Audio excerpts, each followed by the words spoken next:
కోర్ట్‌లో ఈ సిస్టమ్ ఏదైతే ఉందో బిళ్ళ బంట్రోతొచ్చి ఆ కేస్ వాళ్ళ పేర్లు పిలవడం అనేది. అక్కడ ఎవరైతే ఉంటారో వాళ్ళే పిలిచేస్తే అయిపోతుంది కదా! ఈ బిళ్ళ బంట్రోత్ ఇంపార్టెన్స్ ఏంటో నాకు ఇప్పటికీ అర్థం కాదండి. అంటే అది చాలా వ్యవస్థ కొన్ని సంవత్సరాల నుంచి ఏళ్ల తరబడి అలాగే ఉంది కదా! అంటే ఎవరైతే ఉన్నారో వాళ్ళు పిలవటం అంటే ఎవరో ఒకళ్ళు ఉండి పిలవాలి కదా! అవును. ఆ! అంటే జడ్జి గారు ముందు కూడా ఎవరో ఇద్దరుంటారు యాక్చువల్లీ. వాళ్ళ దగ్గర ఒక చిన్న మైక్ పెట్టినా, మైక్ వచ్చినా కూడా వాళ్ళు మైక్‌లో చెప్పినా వచ్చేస్తారు కదా! కారిడార్‌లో ఉండే వాళ్ళకి అందరికి వినిపించి రాగలగాలి కదా! అందుకని కోర్టు బయట గుమ్మం దగ్గర ఒకళ్ళుండి పిలుస్తూ ఉంటున్నారు. ఓకే.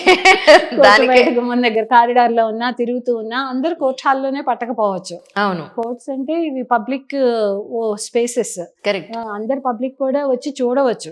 కానీ కరెక్ట్. కరెక్ట్. సాధారణంగా పబ్లిక్ ఎవరి కేసులో ఉన్న వాళ్ళు రానివ్వరు. వాళ్ళకి రావటానికే బాధపడుతూనే వస్తారు. కోర్టులకి ఎవరు కరెక్ట్. సంతోషంగా చూడటానికి రారు. హ్మ్. హ్మ్. వాళ్ళు కారిడార్స్‌లో ఉన్నా, వేరే పని మీద ఎక్కడికన్నా వెళ్ళినా మరి వాళ్ళ కేసు పిలిచాము అన్నది తెలియాలి కదా! అందుకని చెప్పి మాకు ఒక అటెండర్ ప్రత్యేకంగా ఆ పని కోసం ఉంటుంటారు.